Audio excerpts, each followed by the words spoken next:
Good evening, everybody. Welcome to Documentation Not Included. It is Thursday, 7 p.m. GMT. We are live on twitch.tv/DNI stream. It is time for another episode of our show. It's episode 8.2, Startups, The Reality Gap. I'm Josey Howarth, and as always, I am joined by my co-host, the Wagyu to my ground chuck, Chris Seabach. That's beef, isn't it? A very expensive piece of beef, yes. Yeah, okay, grown in only one place in Japan. Ground chuck, that's an American thing, that, isn't it? We don't have chuck in England. It's mince. Yeah, mince. It's beefy mince. Yeah. So yes, hello Josey, and hello to everybody in chat. As always, please do get involved. It is a live show, and we do read out comments and ask questions of our guests.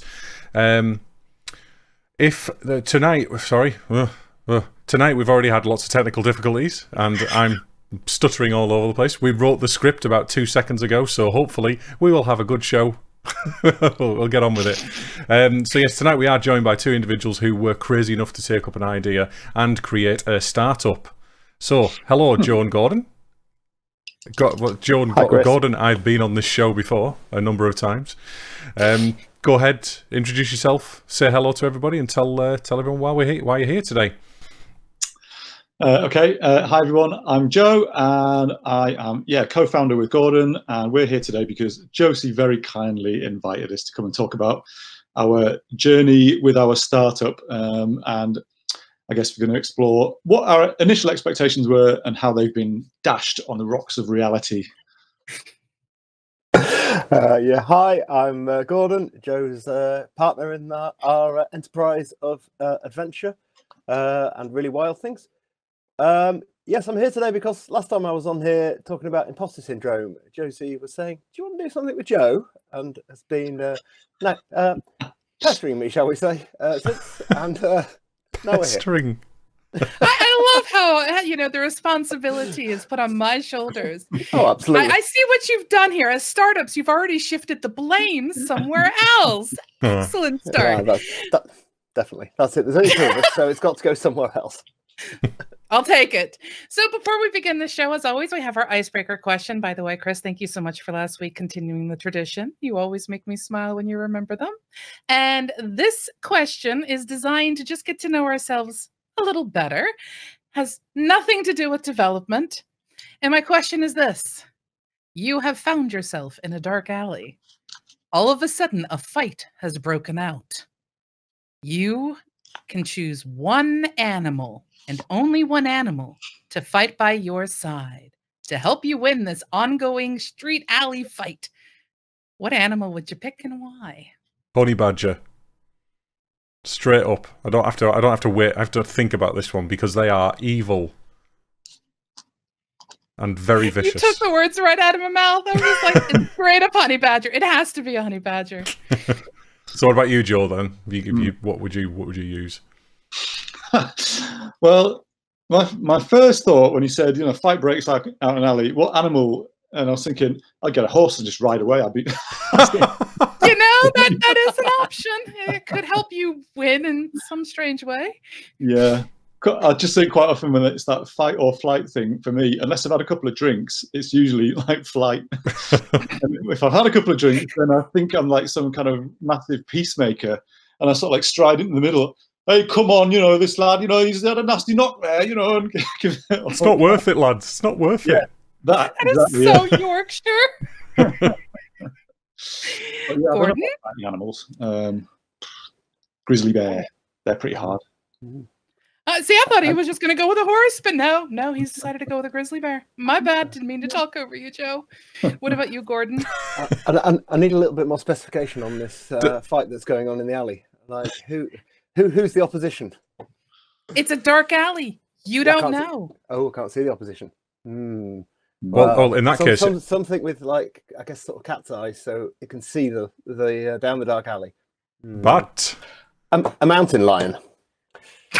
Okay, I have to. Normally we wait to go, further into these things, but our chat has chimed right in with some absolutely brilliant responses. So Voltscrack has said, a boar. Tultepe has said squirrel.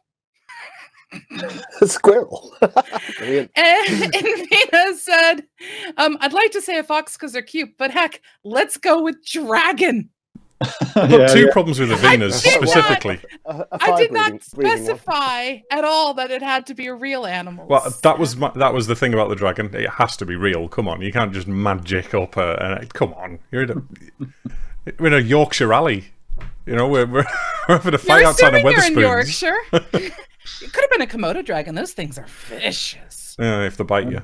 You have to wait for the infection to set in, though. But their hide is also incredibly tough. A Yorkshire dragon. and by the way, cuteness doesn't help in a fight.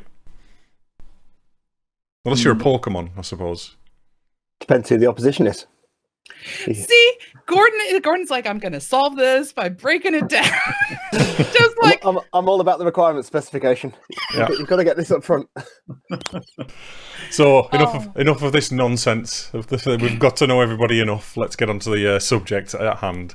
So yes, today's show is about startups, as Joe quite rightly pointed out, and we'll be peeling back the layers on what expectations become reality when you started a startup. Which ones are actually fiction? Let's start by asking Gordon, why the topic title, The Reality Gap? Yeah, it's interesting. It's there's a book I read a while back called The Confidence Gap, when it's a self-help book. They're talking about, you know, like the gap between who you want to be and the actions that you're doing, and why there's, like, you know, there might be some blockage. But there was a follow-up to that called The Reality Gap. And on a similar topic, the difference between reality and what you think.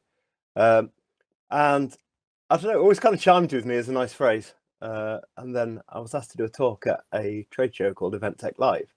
So they did a talk called Event Tech Integration, The Reality Gap. And then Josey was thinking, well, what should we call today? I was thinking, I'm quite liking this reality gap, that theme I've got going on. So yeah, the reality.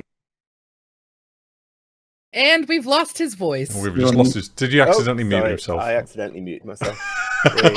Stop gesticulating, Gordon. Yeah, I do like to wave my hands around, as anybody on the video can see. I also had a few mic problems, so that could happen again. Yeah, just, you know, what is the difference between where we started out on this journey with our expectations that we thought were at least somewhat realistic, and where we are now, 3 years later. So let's start there then.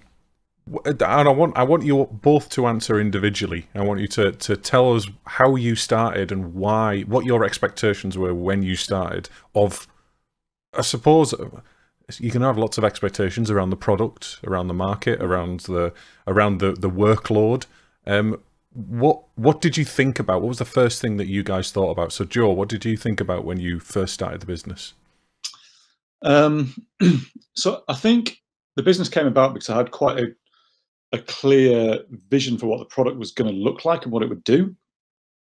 And that's now sort of, in some ways, that's actually, we've stayed quite true to that, but we've added a whole load of stuff on top of it. But I had this very clear vision of this thing that looked like a grid that you could drag and drop things onto, and it would tell you if certain things that you dropped onto it didn't meet certain constraints. And that was basically it. That was kind of my starting point.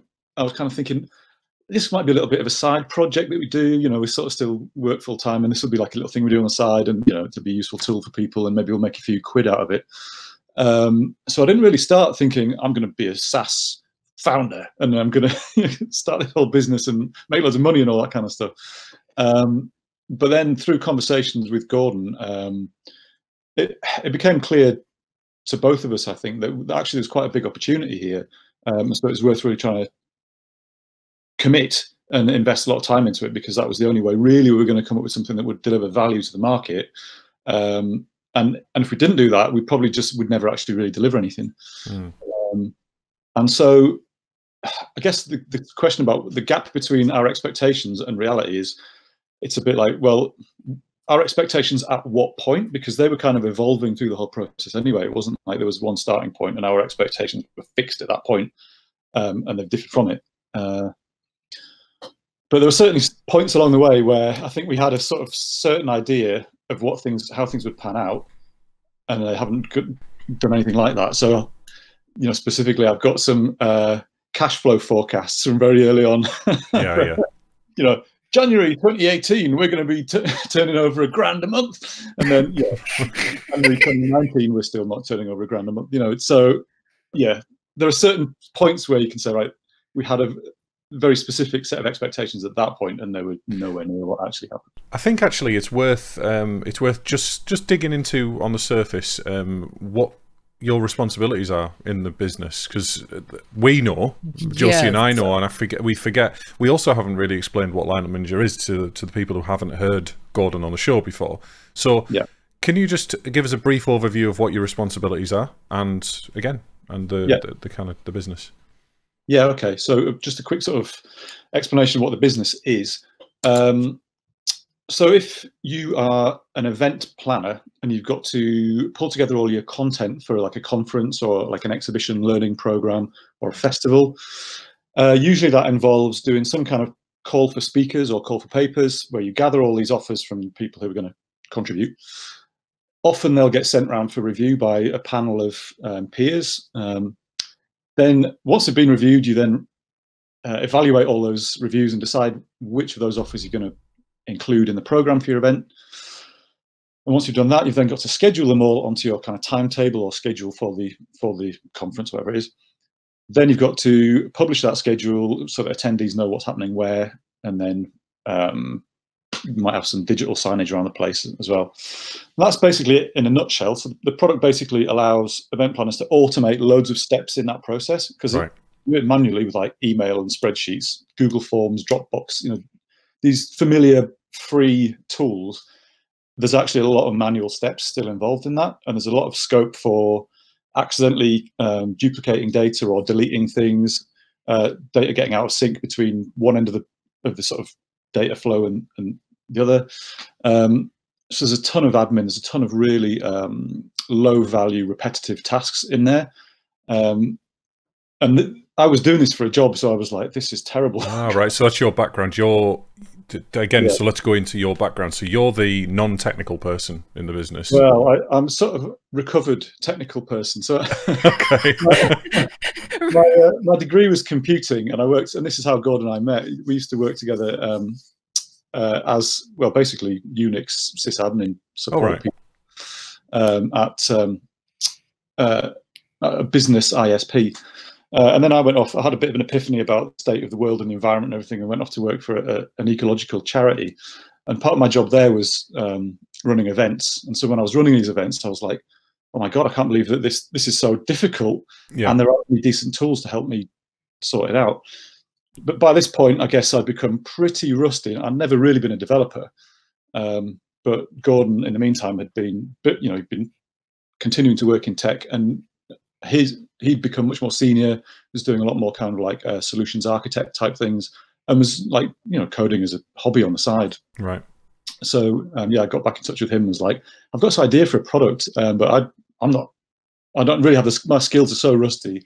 I don't really know where to start anymore. So you make a good team then. You've got a technical background, but Gordon's the guy that does the code. Yeah, he's absolutely the technical authority. I've got sufficient kind of what I can remember and a bit of an understanding of how everything works, the fundamentals of technology, to understand what he's on about when he's explaining things.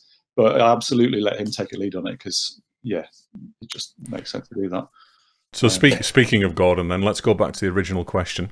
What was your expectation, Gordon, going into the startup business? Right back, you cast your mind right back to when you first started. So when I remember when Joe first came to me with this proposal, he was like, "Oh, should we meet over a cup of coffee?" Went to a local coffee shop just in Headingley in town, and then so I've got this idea for this business. I've been doing all this manual process, so it's ridiculous. And just sketched out a really very basic kind of idea of we want to be able to do some constraint management and on an agenda. And we kind of sat down then and thought, well, maybe we could write some an API integration for somebody else's platform that we could bolt onto that, or we could just do a really simple agenda thing. Put a spreadsheet together. You've sorted. Just some Excel macros. Yeah, I mean, why didn't we think of that? Like, that could have saved 3 years of time. But we've kind of like sat down and done a high level. Right, how long would this take to do? So estimated like 3 devs, 3 or 4 months kind of thing. To get something done and usable for what we kind of had in mind there. And I think didn't really have a think about what we thought that might be business wise. More that was like, I guess, seeing it more as an interesting technical product challenge at that point. Can we deliver this thing? Before we ever really thought about like, how do we take this into something that's commercially viable? So can I ask you then, at that point, why did you, as the person who was going to be doing the technical side of it, why did you say yes to that? Knowing fine well, if someone approaches me with that kind of problem, which happens more than you'd think, I pretty much say to them, this is off the top of my head a 2-year project. You want, this, everything you've described is not an easy task. Sorry, it is easy, but it's just a long-winded task, to do. Marathon, so, not a sprint. What made you say yes to it? Why if there was no monetary incentive, did you have lots of spare time on your hands? Yeah, I kind of did, because I was between jobs at the time on a career break. Right, okay. So I was just looking for a new opportunity. And it was either do something like this and then see where that goes, or go back into doing a role very similar to what I'd done before. Right. And as Joe mentioned, I was doing solutions architecture, which I'd done for like a long time and like had enjoyed, but basically I'd had enough of doing that and wanted to kind of pivot to a more development role. But it's like really hard to find like a job that would support that like career change. So it seemed like a good opportunity to learn some new skills in that regard, and it's just kind of came along at the right time, really. And you think, well, let's try this and see what happens. Nothing ventured, nothing gained. And as I said initially, we were just thinking, well, we could do something in a few months and see where we get to. So, and then for what kind of let me just summarize then what I feel your initial as a business kind of mindset was this is a problem that I have. In fact, Volstrat has asked a question that's very relevant. I'll let Josey read it out. Yeah, you've hardly said anything today, Josey. At this current moment in time, I'm just thinking to myself, I'll just sit back, kick my feet up, and let the beard do the talking. The dulcet tones. No, I'm going to jump in with a quick thought here on this, because it's interesting. I have worked with quite a few startups, and one of the things that they tend to say is you should always have 2 people in a startup, because there's a level of accountability to what you do, but the tasks and things need to be divided as well. So it's interesting that, at least hearing from you guys, one is just like, yeah, this is something that'd be cool to code. It's a neat technical challenge. Let's get the product specs, basically the one who wants to bring a mountain lion to an alley fight, versus the one who's like, I've been there, I've done that. I can understand kind of what you're saying, but it's on you. I'm going to deal with the other stuff, because realistically speaking, when you run a company, there's a lot of overhead in the admin world. But yeah, I just want to make a comment on that for anyone who has an idea. Always try and find someone to do a check balance with you. It's a really good piece of advice. I mean, it can be overwhelming as well, can't it? To start off with and thinking about everything.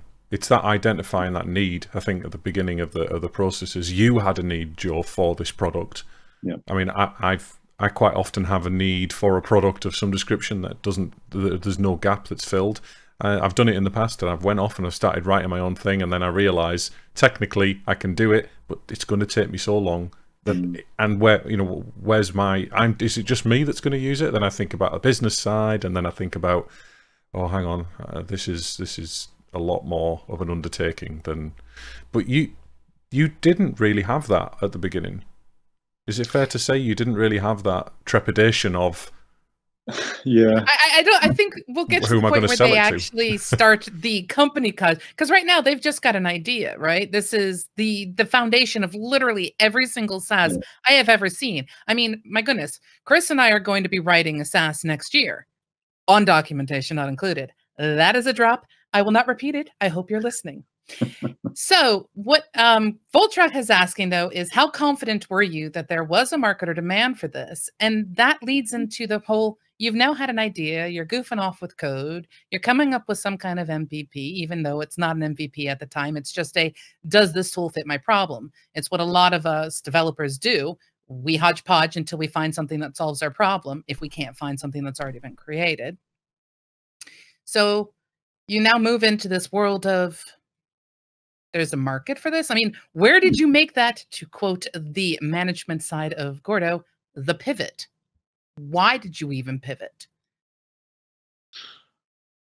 I'm You're pointing at each other. I'm not answering that question now. I'll have a thing. One thing that kind of pops out in my mind really is our initial client when we were showing the product and they were working with us on helping develop it, and we had an awesome first client. They were just like, yeah, if you can deliver something and it helps their event, we're happy to work with you and help you shape what you were doing.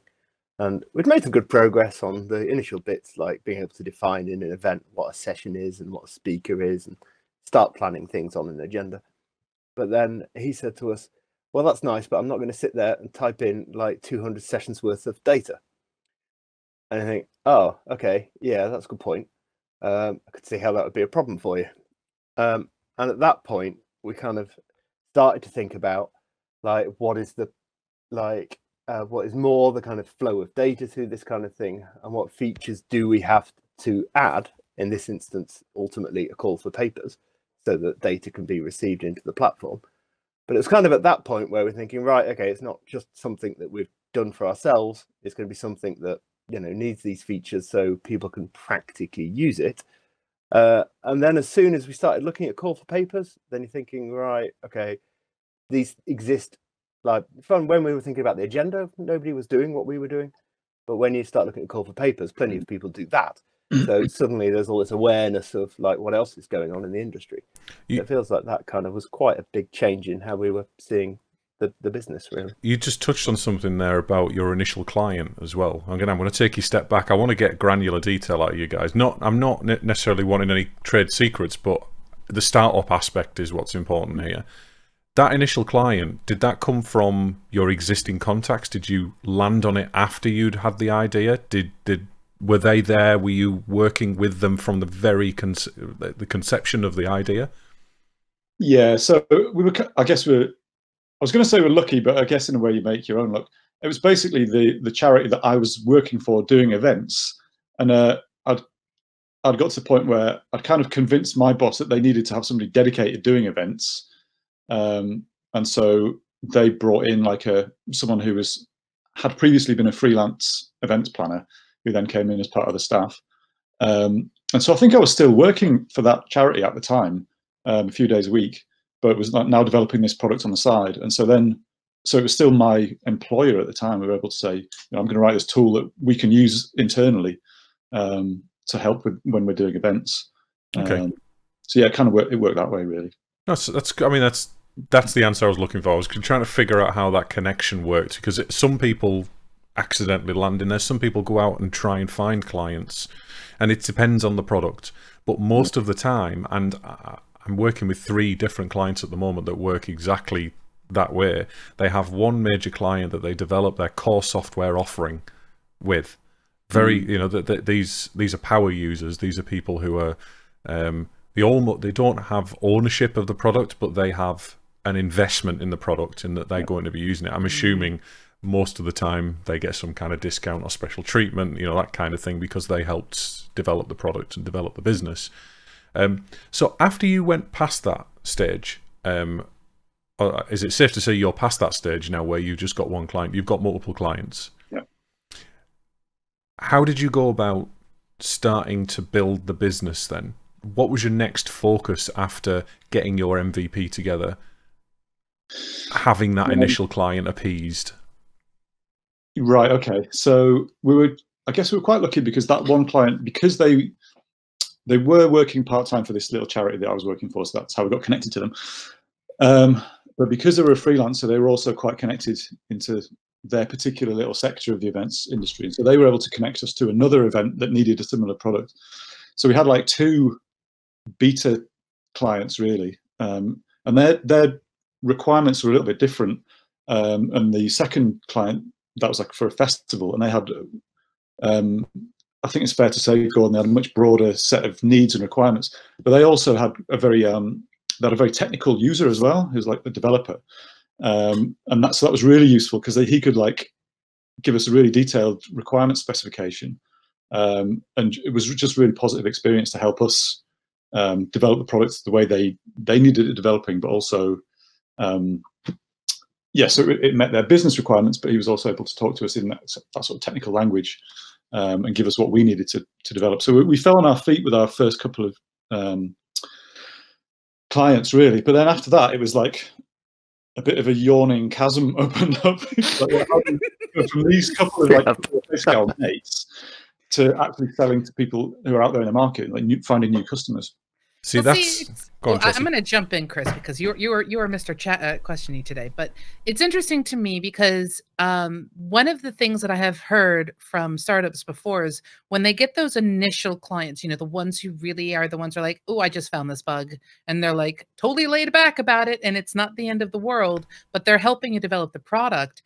If you are doing a product that can actually be used by multiple, you're more B2B than B2C, as the case may be. I have actually heard people who the founders and the developers say, we're always worried that initial networking that we do with our first ones will try to hoard us and prevent us from going somewhere else or being there for somebody else so they can develop the product that they see fit. I've actually seen this happen in a B2C as well. Some of the initial users who were very instrumental in the evolution of a particular piece of SaaS ended up kind of getting frustrated when what they thought the product should be wasn't being met instead of what the vision was of the founders or the developers. And it's a delicate balancing act. So I'm curious, if the yawning chasm had any feel of that to it as well, like that little bit of fear that someone might just hold you back because they don't want to introduce you to the next client or network you to the next individual. Because right now, all I'm hearing is you've hopscotched your network chain. I think one thing that's interesting with the B2B relationship that we have is that because we're providing a service for a client's event, it's and those two initial clients were annual events. So they're super keen and involved until their event takes place, and then they'll have some follow-up call on that. And they were great for giving us testimonials, but they're not like outside of that cycle that involved in the product. So it's not like we're delivering a service that they then want all year round. So I absolutely love that you have a customer focus here, because I see this with my clients a lot. I see the opposite side of this, that they develop a product and they base it and hard code things into the product around customers. But you have a product. You don't have a piece of software that you've written for a company. You have a distinct product that's being developed independently, taking your customers' requirements into consideration, of course, and your market requirements. But you're developing it as a platform that should work generically for other people as well. Has it been difficult? Did you ever identify that as an issue, or do you feel like that's something that you've always kind of had? It's something that actually some of our clients have mentioned to us as a risk. They said, "Oh, I've got all these ideas for how your product could help me, but I also want you to be aware that everyone's going to say that, and so I'm not going to mind if you say no." Which is great. I mean, yeah, it's great to have, early clients who've got that level of awareness of what it's like for young companies. I guess we've been a bit lucky as well, and that's part of a startup, is riding your luck. And go on. I was going to say some features we have developed purely on like an individual customer request. Of course, they're like, oh, okay, it's great, but you really need this, or we can't use it. And so, but when we are designing that, obviously we're thinking what other customers might need that in the future. But there is there's always a dilemma between adding in this complexity for that client, then that might not then really be like that suitable for other clients. So there is always a challenge to make sure we don't go too far. So it's that value proposition, isn't it? Yeah. It's what you've already described is so far, from what I can tell, in a typical kind of product development company, Joe, you seem to, and again, I don't mean to insult if this is not accurate. Joe, you seem to be what I would refer to as the product owner, the product expert, whereas Gordon is the technical expert. In that world, I'm not saying that Gordon doesn't have some domain knowledge, but you seem to be the person who's come in with the idea, with the general concept and the understanding of the market and understanding of the industry. Yes and no. I think to some extent, definitely that's how we started. And I think over time, basically, as I've had to pick up all the kind of marketing and sales and bits of legal and managing the finances and all the kind of admin side of things, I think the actual understanding of the product and the actual value that the product can offer to the market is kind of sits between both of us. It's kind of co-owned, and I think actually that's a really healthy thing. I think for a new SaaS company, I think it's super important that both the technical side and the marketing side are equally invested in the product and the value it brings to the market, because it means that then drives the prioritization of development, like which features are the most important. And it's good that we've got some amount of agreement on, this is the important thing that we really need to do because I've got X, Y, Z leads asking for it, or existing clients screaming, why isn't it there? So it's really good that I don't hold all of that and then I'm going to go and say, oh, can you just do this? Can you do that?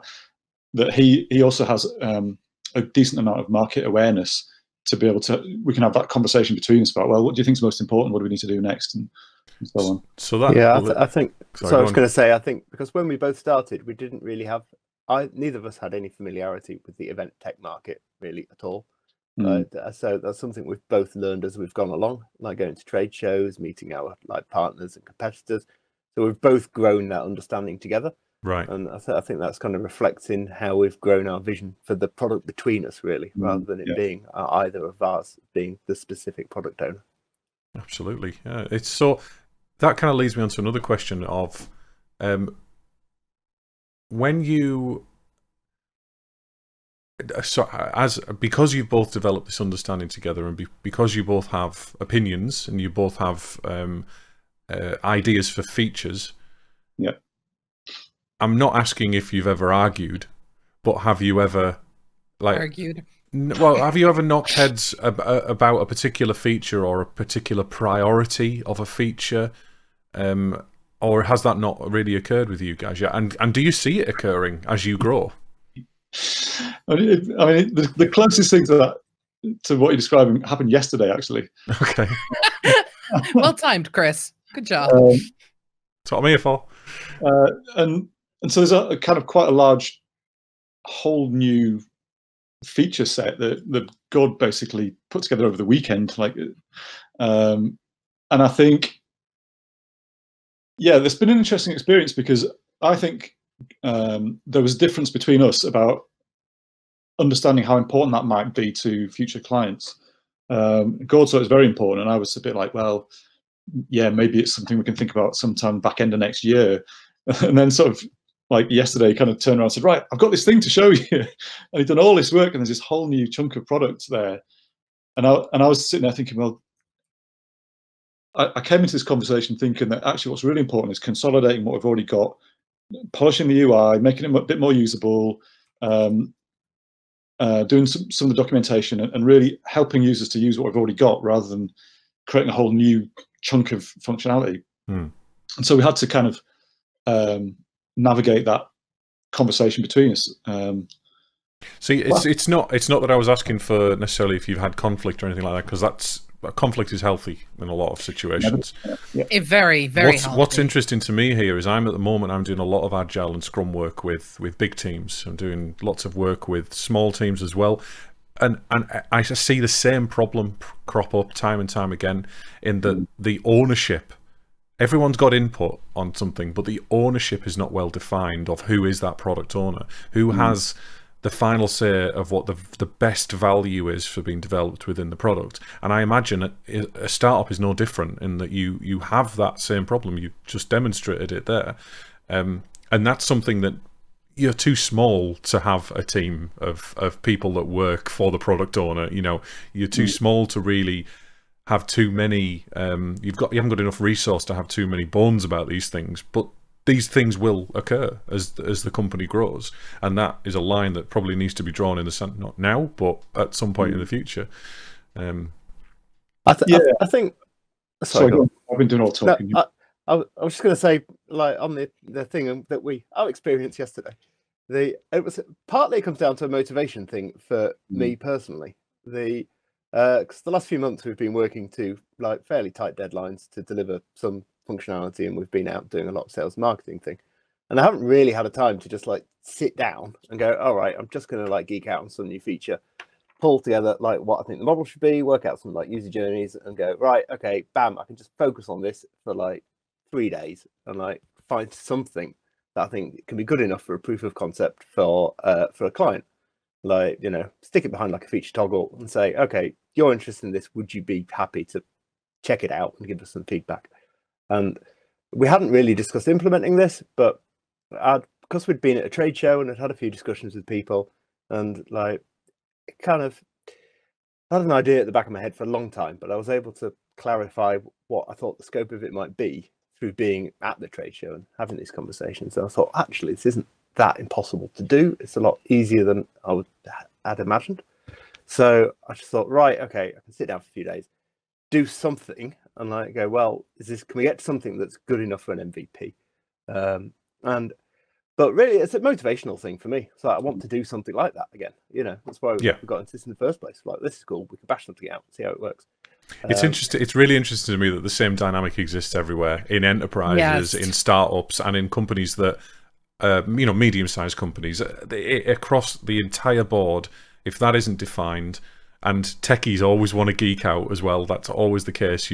I've got one particular client who has a lot of directors, and they've got one particular director they're all technical, they all program as well, but they've also got lots of employees. And this one particular director just does what Gordon does all the time. He overrides what the business's value needs to be done because he feels like it needs to be done, or he wants to geek out and he's up until 4 o'clock in the morning because he just feels like he needs to get it done or whatever. He's not stressed, or he doesn't need to do that extra time, but he just does do that because it's his mindset. And it kind of steps on toes a few times across the business, but it's a much different setup from you guys as well. Yeah, it's just really interesting, that. Yeah, I definitely hear what you're saying. I think for me, I kind of recognised that actually when God was showing me this stuff yesterday, I was thinking, God, he's put a lot of work into this. Like, he's obviously been really motivated to do it, and that's brilliant. And so I really respect that, and respect that he's put a ton of work into it. He's really motivated, and he's added a lot of value to the product.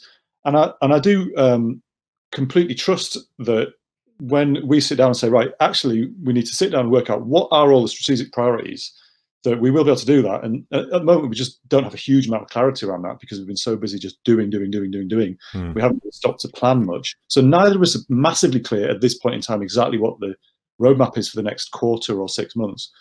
So, I mean, it's fine. You know, I really trust that when we have got a bit more organized, you know, it's going to be fine. And it was more like, I think I felt a bit like frustrated more about the fact that we hadn't sat down to clarify what our goals were together.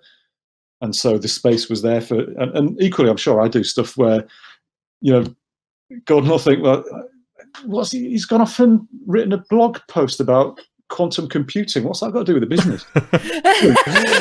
that thought might have crossed my mind. That has to be okay, doesn't it? Oh, absolutely. Yeah. Be able to have the empowerment and the freedom to do that, to be able to do the thing that interests you at that point in time. Otherwise, you might as well just go and work for somebody else and do what we're told. Yeah, to an extent. Anyway, let's move on from the difficult conversation. I'm going to sort of pull us back a little bit, but still kind of keep us in the same place.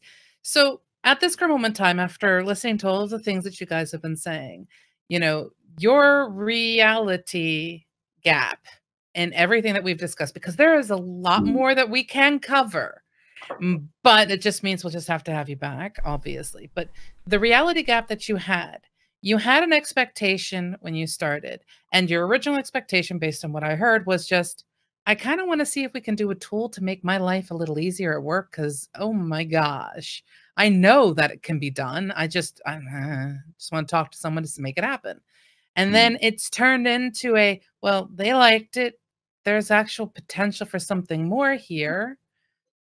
Where do you believe you guys were the most blind leading up to when you got your second client? What do you guys think that you missed or misscheduled or misplanned or totally got wrong or just way overshot because you didn't realize that it was really going to be so short? Like, for me, I think the one thing that we've historically missed the most is anything to do with financials. Because when we started, we were assisted by a startup accelerator in town, and they're very focused on the business. You need to make sure you've done all your cash flow forecasts, and we spent a lot of time, as Joe mentioned earlier, creating these beautiful cash flow forecasts. And I was like, oh, this is what we're going to be doing for the next few years, and all this kind of thing. And we had people say, right, no, you need to be more ambitious than that. You should 10x these sales forecasts, and we had all this kind of advice. And that was just a million miles away from what happened. And it was good to be motivated by those and think, okay, good, this is what we could do. But yeah, we've been nowhere near that. But in a way that, personally, I feel very comfortable with that. It's because we've been focused on getting the product out there and growing it through the work we've been doing, and that's just created a really nice scaling rate that we can actually deliver. Whereas if I look back at that cash flow forecast and thought, Christ, if we'd actually sold that number, it would have been difficult for us to have met that. But if you'd have sold that number, you'd have had more employees to be able to support that. There is that, but well, yeah, you have money, you can make money. It's the law of money. It's interesting that you guys chose to go with an accelerator. I've seen a great variety of different types of accelerators. Now, what I'm hearing from you is you guys have ones that were very, very focused on, your projections and creating beautiful PowerPoint slideshows. No doubt, you are very experienced in this now. But the ones that I'm more familiar with are the ones that push you to build the product. So it's interesting to me that you sort of started not with a product in hand, but in we will make models, we will project, we will do what the CEO would do of a enterprise kind of thing, or the CFO even, or what have you, where you guys are just two guys, technically speaking, geeks, sitting in your garage going, what does this do? Yeah, so the accelerator program that Gordon's referring to it's like a free program that's offered by NatWest. Oh, so it's free. Yep. Would you recommend free accelerator programs? I only ask because I know some people who will tell you avoid accelerators like the plague. I thought it was pretty good. Basically, it was you go to a workshop twice a week or something, and they tell you about what turnover means, and gross profit and net profit and fixed costs. Business mentoring. Yeah, all the basic, and it was actually focused on the entrepreneur and across all kind of business sectors. So it could be any kind of business, but it's sort of fundamentals.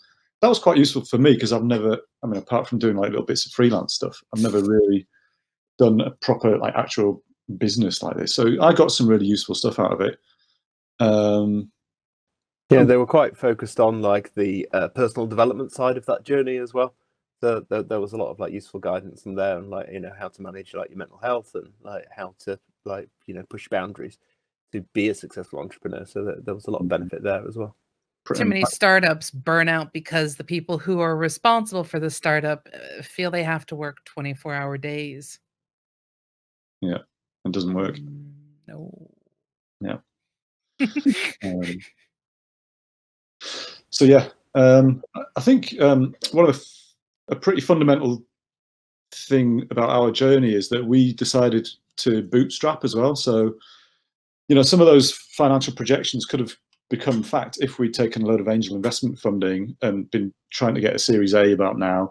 We probably could have grown the business that quickly if we'd had a ton of money to throw at marketing and stuff. But because we decided to grow organically from our own earnings, and because we weren't earning anything, it's just taken a long time for that to start getting those early sales in. But that's the kind of business we want to work in. We don't want to be beholden to some VCs who have thrown a lot of money at us, and now we're feeling like, oh God, we've got to like return their investment. It's interesting. VCs in my brain are a bit like how I see, agents trying to find jobs for us in the IT sector. I kind of have this like bane in my brain. And it's the thing is, I've met people who are actually a part of VCs, and they're really nice people, but it's like, don't come near me with your VC. So it's I don't know, it's a strange one for me. We'll have to get one of them on and talk. I think it's right for some businesses. It absolutely works for some businesses. I just don't think it's right for me and Gord at this point in our lives and what we want to do with the business and everything. I think what's more important to us is having our independence and freedom and being empowered to work, as co-owners of the business, to make all the decisions based on where we want to take the business, and that's more important than getting super rich or anything like that. That's not really what it's about. I think if you can make it sustainable, and even if you just wanted to remain a two-person company, then that's fine. That's legitimate. Yeah. You don't need, especially if you don't have investors or you don't have anybody you're beholden to, then I would prefer that kind of model if I was a startup. I mean, I suppose I'm a consultant. It's not really the same thing. I don't have a product. I sell my services. But you do have a product, Chris. I know my beard is a product, but it's not. No, I am my product at the end of the day. I sell my own services, but I don't have a software product. I don't have a tangible product that I can go out and sell. But I've tried to do it in the past, and I've never had the sales acumen and the marketing acumen. I have no idea how to really approach that.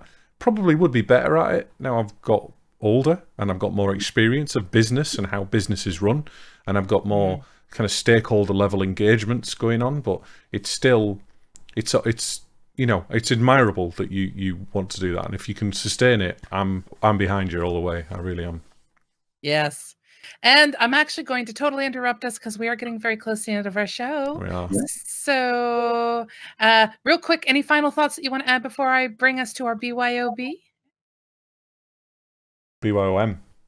BYOM. All of a sudden I'm thinking of, drinking. I wonder why. Maybe Christmas. It's the mention of the VCs.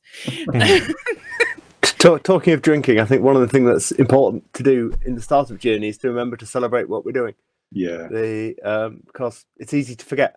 And we were out in Barcelona a couple of weeks ago, and Joe had been mentioning a cocktail bar that he's liked for about the last 2 years since we ever discussed heading to Spain for a meeting. It's like, gotta check out this cocktail bar, gotta check it out.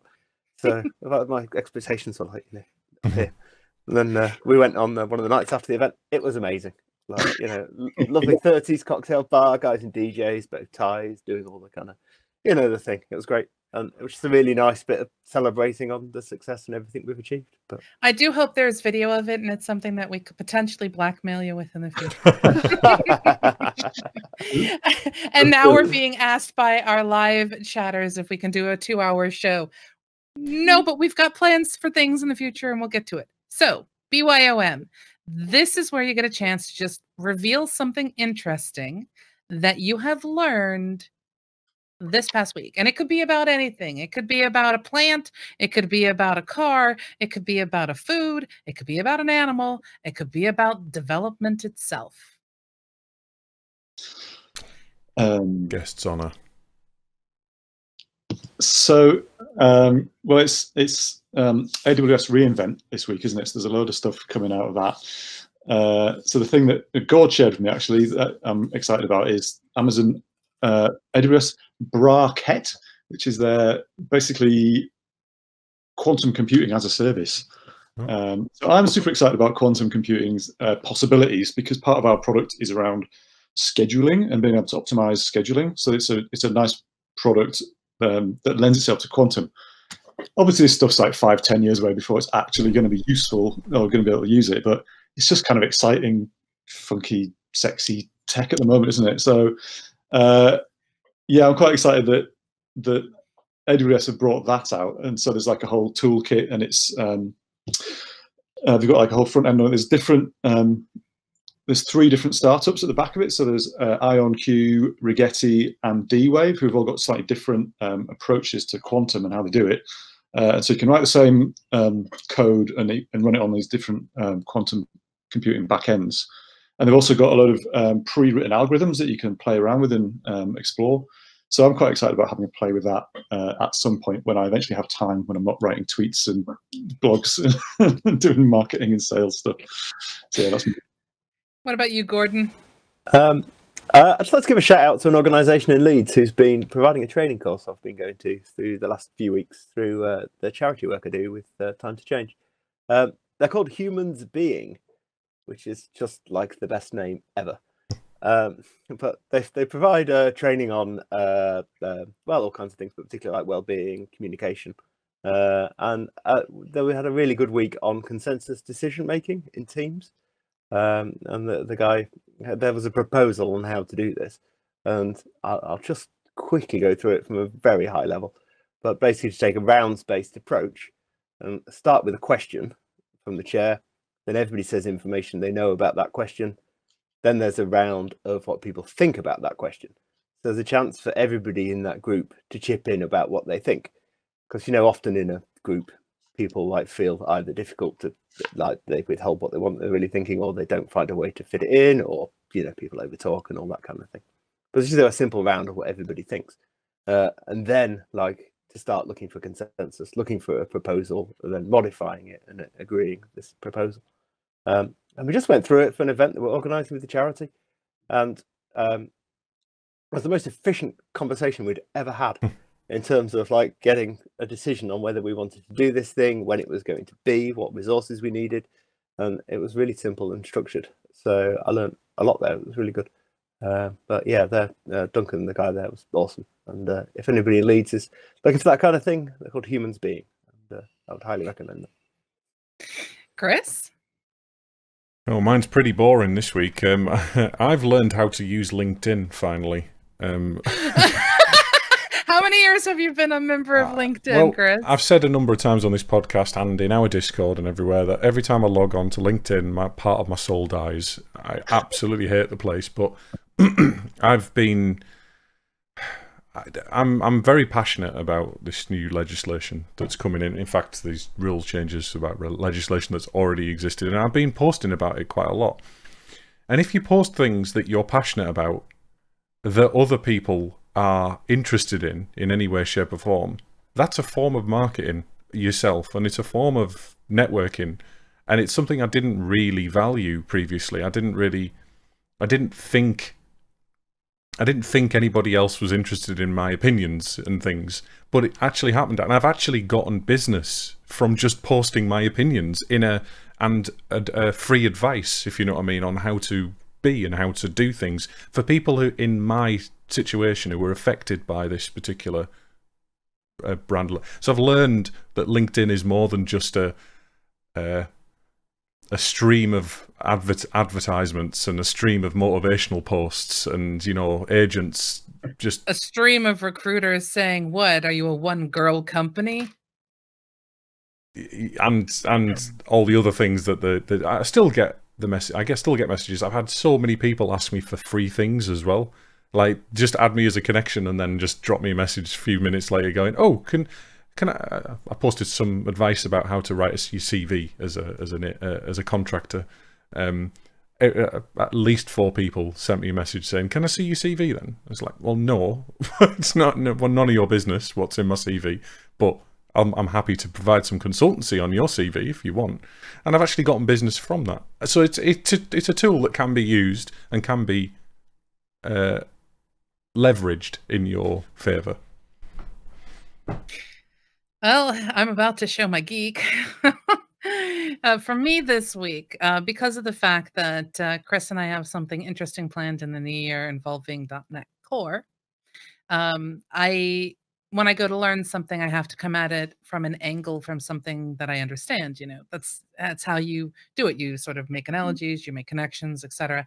I actually decided to jump completely into the deep end, and I've actually been learning about .NET malware. and how challenging it actually is for security professionals to deal with, due to things like deobfuscation and other stuff that goes with it. And it is fascinating. So for me, it's really just a matter of how technology evolves. And of course, I have to come and learn things from a security perspective because that's the way I work. Good so that's stuff. it. That, believe it or not, what? We've made it to the end of our show. I can't believe it. I don't know what to say. I want to thank absolutely every single one of you guys in Twitch. You guys have been an absolute treat. 2-hour shows. I'm not going to say anything. Actually digging into coding on the stream. Not going to say anything. Just know that, you know, DNI Stream's got your back in the future. And a massive thank you to Tultepe, Voltcrack, and Vina. You guys are awesome. And right, so thank you very much, Gordon. Thank you very much, Joe. It's been wonderful having you on. Thanks for having me. I said we'll have you on again in the future as well, and we'll dig a little bit deeper, maybe into this topic, maybe into another topic. Anything else you're particularly interested in? I think we've had a fair few questions and a fair bit of engagement in chat, so it's obviously our listeners like it as well, like the level of detail. Do you have anything to pimp? Websites? Of course you have. So it's your time to shine now. Well, it's their choice to decide whether they want to pimp their own company or not. God, do you want to pimp the company? Yeah, I don't know if you've heard of a product called Lineup Ninja. It really helps you manage events such as conferences and festivals. No, I don't really have anything else to pitch. Well, you did a brilliant job in the BYOM, so you've pitched a couple of different things. And of course, Joe has as well. But do you have one, Joe?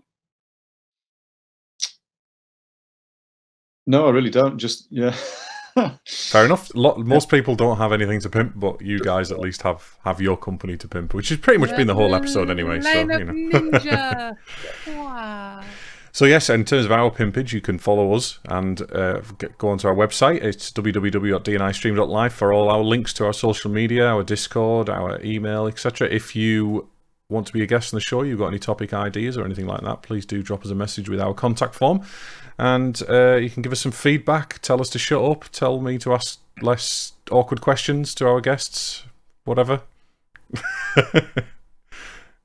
You know, one of these days, we're going to get like an email through the contact form on our website, dnistream.live, and it's simply going to say, where's the honey badger?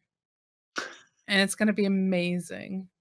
And then I'll have to book that individual, whoever sends me that. So if you're thinking of doing it as a troll, be aware I will reach back out to you. Yes, we'll trace you. We'll find you.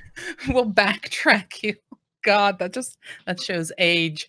That really shows age. But anyway, yes, if you like what we're doing, folks, please spread the word. Share our podcast, our live podcast with your friends, devs, and other people. Share it with your honey badger. I'm sure your honey badger would appreciate us. All that's left is for us to say goodbye. We hope to see you all next week, 7 p.m. GMT here on twitch.tv/DNIstream, where I finally allowed the removal of the ban on IR35.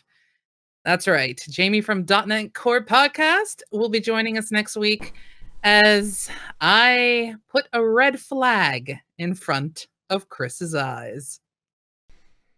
I'm looking forward to it. I've already had a little bit of a go, but yeah, we'll see. Yeah, we will. We'll see how it goes. So from all of us here, Documentation Not Included, much love to you. Have a good week. Bye. Bye all. Bye.